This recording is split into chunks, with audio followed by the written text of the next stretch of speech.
Hello സുഹൃത്തുക്കളെ, അങ്ങനെ നമ്മുടെ സ്റ്റീരിയോ ആംപ്ലിഫയറിന്റെ വർക്ക് ഏകദേശം കഴിഞ്ഞിട്ടുണ്ട്. 3-4 ദിവസമായി ആംപ്ലിഫയറിന്റെ വർക്ക് കഴിഞ്ഞിട്ട്.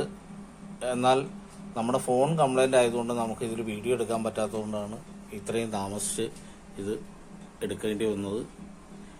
ഇതാണ് ആംപ്ലിഫയറിന്റെ ഫ്രണ്ട് ഭാഗം. 2 സൈഡിലായിട്ടാണ് നമ്മൾ വോളിയം കൺട്രോളുകൾ ലെഫ്റ്റ് റൈറ്റ് ക്രമീകരിച്ചിരിക്കുന്നത്. മധ്യഭാഗത്തായിട്ട് ബാസ്, ട്രിബിൾ എന്നിവ അഡ്ജസ്റ്റ് ചെയ്യുന്നുള്ള കൺട്രോളും അതുപോലെ USB പാനലുമാണ് വെച്ചേക്കുന്നത്.